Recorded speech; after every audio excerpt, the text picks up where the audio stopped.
Chapter 20. The Pink-Haired Cat Girl. "Saya, get over here now!" Tierna commanded as his voice reached new levels of irateness.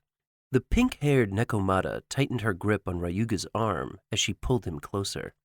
"No," she said, her voice at a whimper. "Tiernu, or whatever your name is, I think you should calm down," Ryuga began as he stepped in front of the young Nekoma. "How dare you address me so casually, you half-breeded mongrel!" Tierna said as he dashed towards Ryuga. There was a loud popping sound almost immediately as Tierna seized up in mid-dash and fell face first on the hard courtyard ground. "Shut up, jerk." Parisia teased as she pulled at her bottom eyelid and stuck out her tongue. "I left you alone for 2 minutes, literally. What could you have possibly gotten into?" "Tierna! Oh my gods! Tierna!" One of the girls nearby shouted as she ran to the downed high elf's side. "I didn't do anything. I don't even really know what's going on." Ryuga stammered as Parisia grabbed him by his shirt collar, yanking him along. "You too," she said as she snatched up Saya as well. "Perry, ow! Parisia, why are you manhandling me? I didn't do anything." Ryuga wiggled and writhed as she dragged him along. "Didn't do anything? Then what's this?" she shouted, halting so that she could turn to face Saya. Then she grabbed the young girl's gi and raised it above her head. Wait, please stop." Saya protested as Parisia pointed to a large, pulsing sigil on the young cat girl's chest. She glared at Ryuga, expectantly waiting for some kind of answer. I don't understand." Ryuga stared bashfully, his eyes drawn to Saya's bra, which barely contained her perky assets. "This is a slave mark, Ryuga. Just now, you formed a master and servant pact with her." Parisia said, placing her hands on her hips as she cut her eyes at him. "You mean to tell me you have no idea how this happened? You can't just accidentally create a binding pact with someone." Parisia said, growing closer to Ryuga with each step. "What do you mean a slave mark? Binding pact?" Ryuga's eyes grew wide in amazement.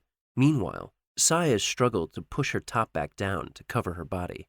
"This is serious, Ryuga. This is a lifelong bond. It can't be reversed. You and her are linked forever." Parisia said as she palmed her forehead, shaking her head slightly. "I didn't do anything. I have no idea how this happened." Ryuga felt a sinking feeling in the pit of his stomach. He glanced over at Saya, who was bashfully looking away. I don't mind," she added as she fiddled with her hands, her soft voice carrying her gratitude. "If you'll accept me, I'll follow you until I die," she said suddenly, bowing her head. Ryuga suddenly felt a sense of helplessness overwhelm him. As he searched for the words to respond, Finley appeared, kneeling beside the downed Tierna and conversing with the nearby students. Ryuga watched anxiously as the group turned and pointed towards him with sneers on their faces. "Oh boy," he thought to himself as Finley walked over with the group of teens. Ryuga, was it?"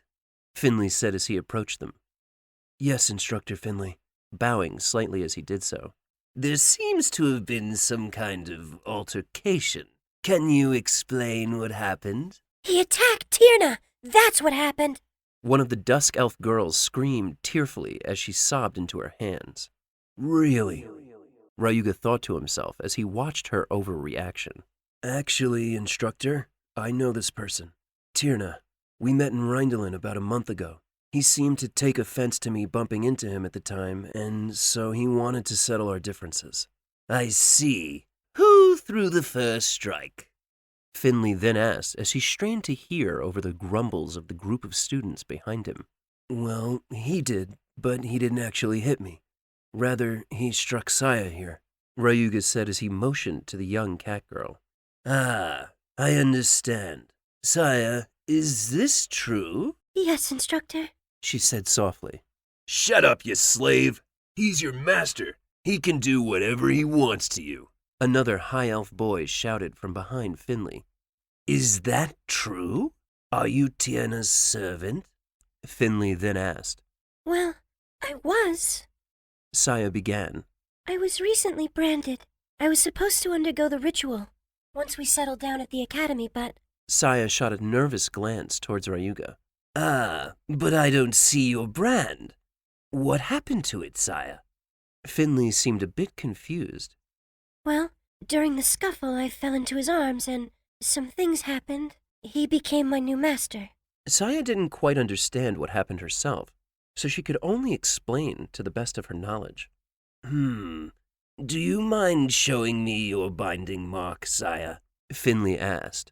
The young lady obeyed and pulled the top of her gi down so that the instructor could see the magical sigil on her chest. I see. And is this? I don't recognize this symbol. But it looks like Ryuga here is indeed your new master. Finley scratched his head. That's impossible!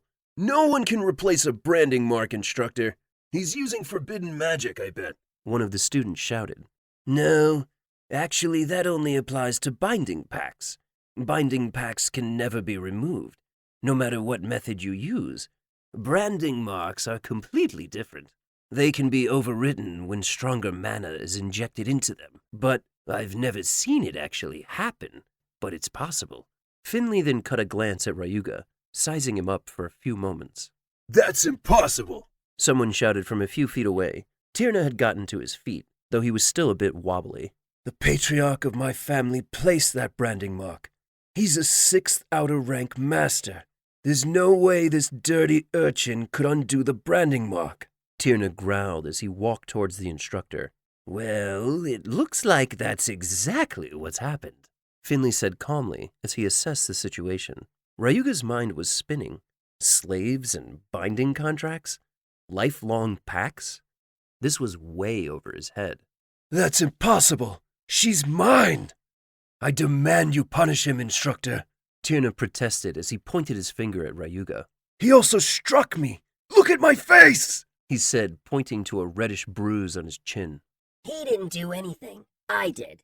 Parisia suddenly interjected, cutting her eyes at the complaining elf. They both need to be punished. Tierna continued as he waved his hands defiantly. No, Finley said as he closed his eyes for a moment, then finally opened them in response. Listen, everyone here. Today is enrollment day, and right now is the only time you'll be pardoned from not respecting all the school rules. The one and only time.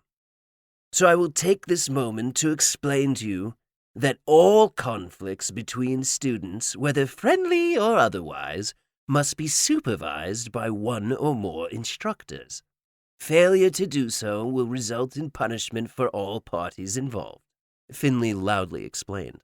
This means, Miss Parisia, that you were in violation of the rules, as were you, Tierna, of House Beheim, Finley said, passing his final judgment on the matter. Ryuga, I'll let you go this time, but remember, think twice about inserting yourself into the affairs of others. As you've seen here today, it can have unexpected consequences. I suggest that you think of the best way to honor your part in today's events. Another's life is not a trifle or to be taken lightly, Finley said, prompting a sullen nod from Ryuga. But instructor, Tierna protested once more before Finley cut him off. My decision is final. Any more trouble and you'll be removed from the academy before you can even begin. That goes for everyone here. Finley made certain to emphasize the word everyone with an amazing degree of effort. Begrudgingly, Tierna bit his tongue, but Ryuga could tell that the young noble was fuming as a vein popped up in the middle of the young elf's forehead. He lingered for a few moments more before he and his gang stormed off, mumbling threats as they went. I can't take you anywhere, stinky human. Parisia said with a sigh before she glanced over at Saya. Well, it's nice to meet another Nekomata. I'm Parisia. She said. She held out her hand to Saya, who clumsily greeted Parisia. If you don't want me, I can fend for myself. I don't want to be a burden. Saya suddenly said as she glanced over at Ryuga. Nonsense. No such thing. Ryuga will be happy to look out for you, right? Parisia said, turning to Ryuga. It took a bit longer for him to answer than Parisia would have liked, so she dashed behind him and dug her claws into the flesh around his waist. Ow, ow! Perry, stop, okay. Ryuga yelped as he fought to get away. Good. she said with a smile as Parisia grabbed Saya by the arm and walked with her hand in hand towards the group of nearby Nekomata. Saya shot a glance in Ryuga's direction as Parisia dragged her along. All he could do was smile and offer a wave as they headed out of view. Finally, when he was alone, Ryuga simply sighed to himself. Why do things like this always happen to me? I just wanted a nice school life. He whimpered to himself as he walked towards the far corner of the courtyard.